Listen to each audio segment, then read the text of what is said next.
Hello there everybody, this is the first video in a planned weekly series which will aim to detail and recount the events that transpire in myself and JackieFish's new head-to-head Divide et Impera campaign on Twitch. Every Tuesday and Thursday at 2 PM GMT we play our campaign live for around 5 hours. I'm playing as the Mauryan Empire and he's playing as Macedon. Now we have a few rules in place to make this as immersive as we can and to make sure we only fight out the most interesting battles. Now due to kind of limitations in Rome 2, we can't really load back the saves to show how the campaign unfolded, so I created a map that allows me to roughly show what happened and how territories change hands while we cut the battle footage on how the battles are fought. My videos are more of a cinematic recap. I do believe at some point JackieFish will actually be doing detailed rundowns of the battles themselves. Hopefully if you like these recaps, you can give the video a like, let me know what you think of it, and thank you very much for watching. It's 278 BC and we, the Mauryans, lie in a precarious position. 48 years ago, the Greeks swept east and invaded our homeland of India. Alexander is now dead and his empire lies in ruin, torn apart by a series of civil wars, and the remnants of which are on the brink of many more.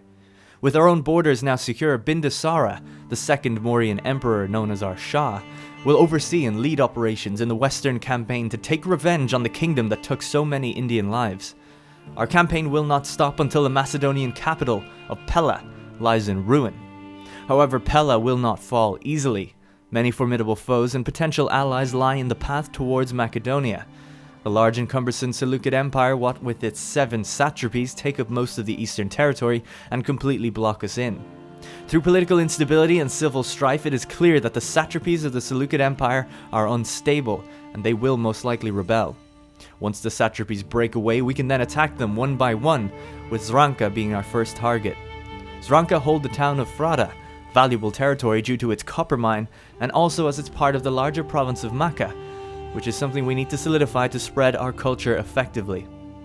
Until that time, under Bindusara and his new wife Massis, we have been reforming the government and rebuilding the city of Pura to focus on exporting the valuable spices produced there and spreading Hinduism to the wider province of Maca so that the traditional Mauryan infantry can be levied. This process will take some years to complete before the Mauryans can look to more military conquest. Over in the west, King Antigonus II of Macedon has recently taken power and mobilized the state treasury to field large mercenary armies for a rapid conquest of Greece. His speed was so uncanny that Larissa under the Aetolian League fell without so much as a mere garrison defense force, ill-prepared for the quality of the Macedonian army. Antigonus, fresh off the heels of his victory, pressed his advance south against the Spartans, crossing the Corinthian Isthmus into the Peloponnese. The Spartan army sallied out to meet the advance but ran into a series of supply problems, bogging them down. Rumors have it that it may have been sabotage. Antigonus took advantage of the stranded Spartan army and pressed southwest around Mount Erymanthus straight to their undefended capital, capturing it swiftly with minimal casualties. The remaining Spartan army, now cut off completely, made a desperate attempt to recapture their town, but failed. Further west, Rome had pushed south to secure Magna Graecia, stamping out Epirus. After a series of battles with Pyrrhus, the Greeks had sustained heavy casualties and tried to flee Magna Graecia, but while crossing the Adriatic, a Roman navy intercepted them, destroying and capturing the remaining army.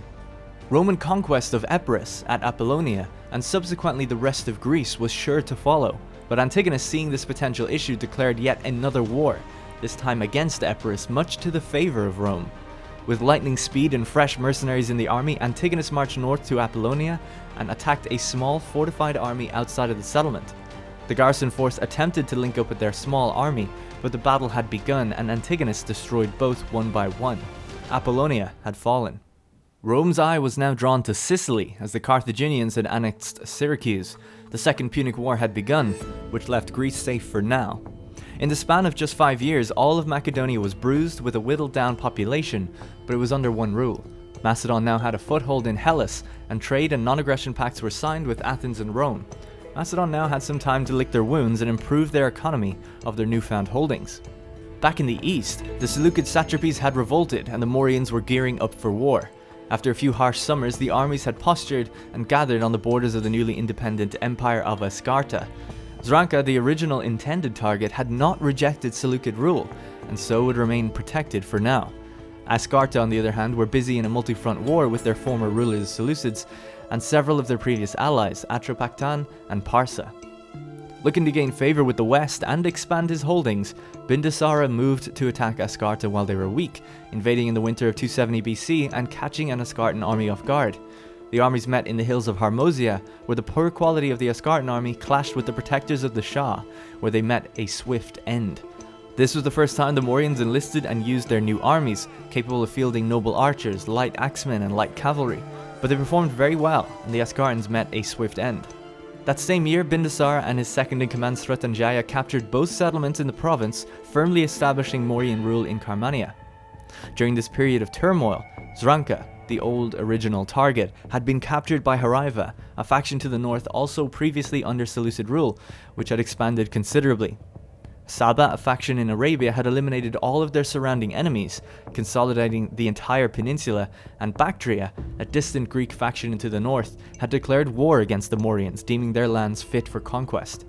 Bindusara sought to improve relations around them and established valuable trade routes to distant lands in Ethiopia, Arabia, and Parthia. Now the dust has settled, the Mauryans' focus will shift back to economic reform before seeking out conquest north again.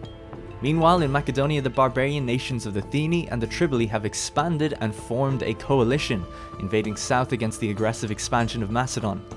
Antigonus, not quite ready for war after the recent conquest, raised mercenaries and levies in preparation for the defense of Pella. An army of 13,000 bears down on Pella, surrounding it, cutting the town off from communications. While surrounded, a contingent of Theni was left to siege, while the majority attacked a secondary Macedonian army nearby, forcing its retreat. After months of siege, the city was now clear of reinforcements and the battle for Pella began. The battle consisted of approximately 19,000 troops with around 5,500 defenders and 13,500 attackers, led by the Theni with Triboli reinforcements. The main plan of attack was using ladders to scale the walls and a single battering ram to break open the north gate with a small fleet to harass the enemy port.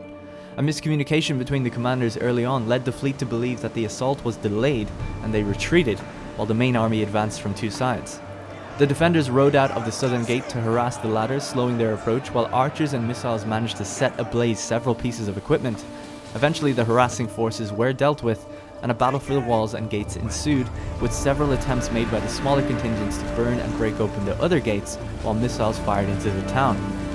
The aggressive Triboli attempted to use overwhelming force at the gatehouse, while the Macedonians conserved their ammunition and placed well-timed shots into the Triboli choke points. Eventually the walls were captured and fighting in the streets began.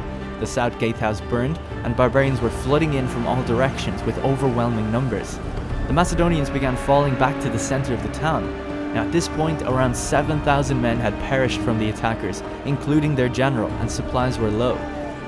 Eventually the fighting in the streets had become too much for the attackers. With the day drawing to a close and no commander to lead them, the resolve of the Macedonians won the day, with only a handful left standing. Confused and cut off, the remaining armies of the Triboli and Theni split in all directions, some fortifying in the hills.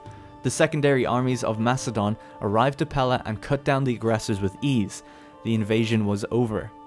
And that effectively recounts all the events of the first 10 years of our campaign. If you want to see the action live, tune into my Twitch channel on Tuesdays and Thursdays at 2 PM GMT, and you can watch both myself and Jackie at the same time, which is an amazing way to watch the battles. Now of course, in a head-to-head, any battle we play is controlled entirely by the players, so there's never any AI issues. It really is the best way to play Dividend at Impera.